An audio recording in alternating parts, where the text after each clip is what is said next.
Diputada Lisbeth Mata Lozano, presidenta de la Comisión de Justicia de la Cámara de Diputados, nos toma la comunicación. Le agradezco mucho, diputada. Muy buenos días. Muy buenos días, Tania. Qué gusto saludarte también, Fernando. Buenos días, diputada. Al contrario, diputada, su opinión en torno a esto que contundentemente da a conocer la Secretaría de Gobernación, esta carta también que se le mandó a la Suprema Corte de Justicia de la Nación sobre esto que determina la Comisión Interamericana de Derechos Humanos. ¿Sería muy riesgoso? Hay preocupación desde ayer de la posible liberación de 68,000 presuntos delincuentes. ¿Qué opina usted? Bueno, mira, me parece que son declaraciones peligrosas y contradictorias. Es un exceso manifestar la liberación de 68,000 personas porque el contexto no es así. Recordemos que hubo una reforma constitucional en el 2008 en donde el sistema jurídico en materia penal se transformó. Y en ese sentido, la prisión preventiva es una medida cautelar, es decir, debe de existir una investigación para que haya una consecuencia de prisión preventiva para, por supuesto, para los homicidas, secuestradores, todos aquellos delitos de alto impacto. Eso es una realidad, la prisión preventiva está para los delitos de alto impacto. Sin embargo, en el 2019, en la 64 legislatura, hubo una modificación y entonces se integraron más delitos a la prisión preventiva. Pero aquí hay un punto, este tema no ha solucionado la Estrategia Nacional de Seguridad. El gobierno está buscando que esto sea una solución a la falta de estrategia de seguridad y es totalmente falso. Es un tema de investigación, es un tema de la Fiscalía que no tiene nada que ver con la seguridad del país. Ahora, es un posicionamiento de la Corte Interamericana, un organismo internacional que manifiesta que la reforma que se hizo en el 2019 es anticonstitucional en todos los sentidos y eso es una realidad. Sin embargo, la Suprema Corte tiene que manifestarse, no porque así lo quiera, O sea, no es una definición de la Suprema Corte propia, es una petición que hace la Corte Interamericana. Y aquí también vemos otra contradicción. ¿A qué me refiero? Hace unos días el propio presidente de la República está manifestando que la ONU haga un posicionamiento a favor de México en el tema de Ecuador. Ahora sí valorando organismos internacionales, pero cuando no es conveniente para el gobierno, no valoran los organismos internacionales, como es el caso de la Corte Interamericana. Entonces son expresiones peligrosas y contradictorias a lo que está sucediendo hoy en México. La Suprema Corte tiene que generar un posicionamiento en relación a la Corte Interamericana y eso por supuesto que no es ilegal ni es inconstitucional, al contrario. Creo que es un tema en donde la justicia está girando hacia la presunción de inocencia y entonces el decir de la liberación de los 68,000 delincuentes, pues básicamente ¿a qué se refiere? Nosotros lo vemos en un punto contrario. El que exista una prisión preventiva oficiosa deja vulnerables a los grupos vulnerables precisamente como lo son las mujeres, los indígenas que no tienen una defensa adecuada. Entonces, claramente es una narrativa falsa, jurídica, mal utilizada, porque su estrategia de seguridad nacional está fallando. Ahora, ¿qué pasaría si la Suprema Corte de Justicia determina que en efecto es inaplicable la prisión preventiva oficiosa?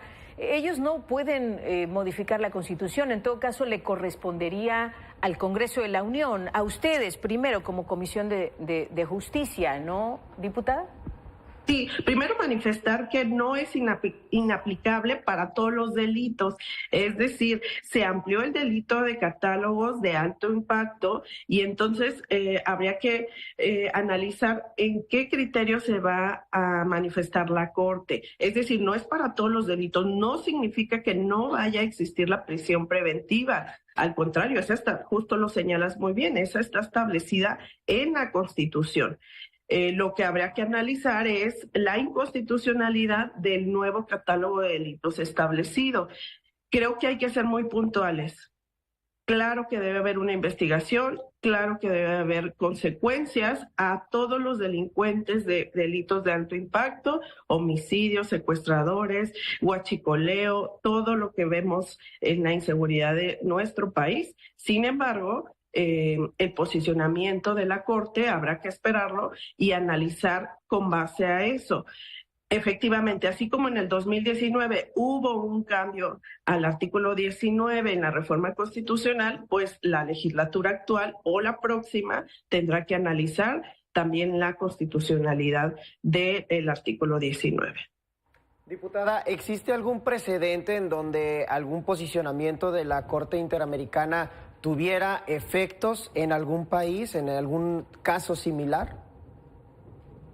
Fíjate que creo que está excediendo su manifestación el gobierno. ¿A qué me refiero? La Corte Interamericana no está interfiriendo en la Constitución de México, está haciendo un planteamiento de lo que ya es inconstitucional, es decir, la reforma del 2019 fue la inconstitucional. Varios barras de abogados, asociaciones civiles en materia jurídica, México Evalúa, ha manifestado que fue totalmente un error el haber generado esa reforma del 2019. Entonces, partimos de eso. Desde ahí venimos de una inconstitucionalidad, pero derivado de la propia reforma constitucional.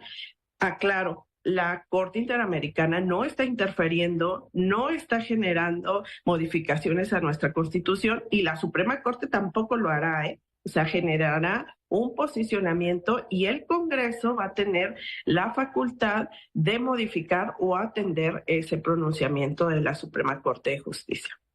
Para darle tranquilidad a la audiencia y certidumbre, porque eso que dijo ayer la secretaria de Gobernación, claro que preocupó, diputada, decía, podrían quedar libres acusados de homicidio, dice 11.640, de secuestro 7.150, presuntos culpables de violación 5.617, otros delitos como narcotráfico y narcomenudeo 4.013 personas. Vaya, son delitos de alto impacto que preocupan mucho a la sociedad y la posibilidad de que queden en libertad los presuntos culpables, pues esto genera un riesgo para México. ¿Qué decir? ¿Cómo entender esto?